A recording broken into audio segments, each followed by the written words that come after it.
In this video we're going to make part 2, the train stack.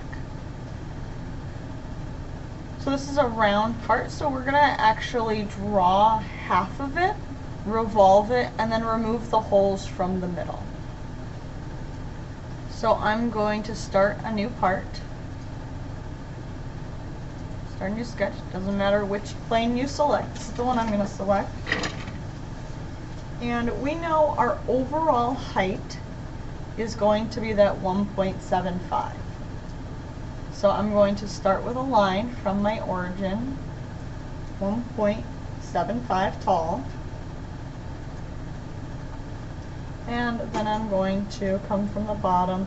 I'm going to come over, and we know that the diameter is 0.5, but we're only drawing half of that. So we need to come over 0.25.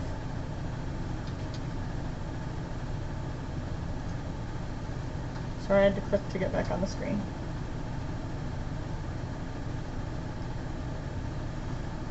So I'm going to grab this. I'm going to come over 0.25. I'm going to come up 0.25. And then I'm going to free draw what's left. I'm going to come out kind of like this, and then I'm going to come out in this direction, level with the top, and then I'm going to close it. When your lines in Inventor, if they're black, they're totally constrained. So for example, this line is aligned with my axes, with my origin, and I set a distance. So now I drew this line in relation to this one, so I know it's 90 degrees, and I gave it a distance, so those are locked in. I can manipulate it if it's purple, so I can move these points, maybe. I should be able to move those points to change that. We're going to use our dimensions to do that. So I'm going to grab my dimension tool, and I know that I want from here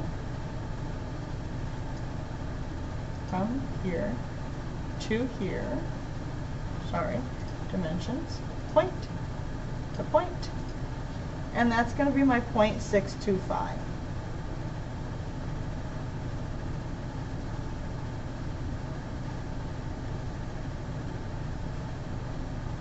And I'm going to click OK.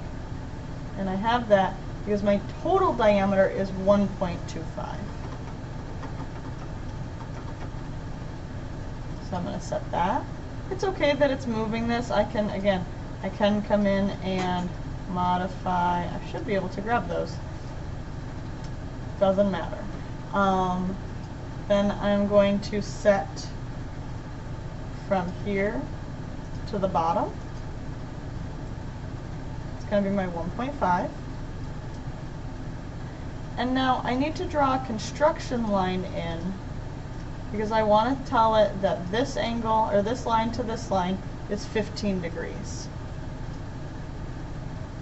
And notice now we have our total shape and all the lines are black. I have no purple lines. That means everything is fully constrained. If we click Finish,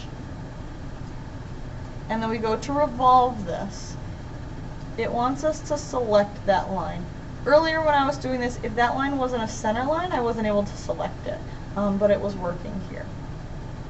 So there is the main part of my stack. And then I'm going to cut my hole through there. So I'm going to start a sketch here, and I'm actually going to finish that because I'm going to use that point as my hole. So I'm going to grab my hole tool. I'm going to select this, and let's do the smaller one first. So I have a diameter of 0.375 with a depth of 1.5. And I'm going to click OK. Then I'm going to start a sketch again. That's going to give me that same center point. I'm going to use my hole tool on that point, and now I have a depth of 0.375 with a diameter of 0.875. And I can click OK, and there you have it. So there is all my things. Although if you're looking right here, notice that that's at an angle. I can show you. Let me come in here. Hue, visual style, shade with hidden edges. See how the bottom of that hole is at an angle? I don't want that. So let's come in here. I'm going to edit my feature, and I'm going to choose a flat drill point. And that's what this symbol was saying. It's a flat drill point versus up here, if you remember, all holes were drilled with point angles. They're not for the stack. So I'm going to make that flat, and then I can click OK. So I'm going to do the same thing to that one. Edit feature, flat, and click OK. So there is our stack. I'm going to click File, Save As, same naming convention, except for instead of train body, it's going to be stack. And save.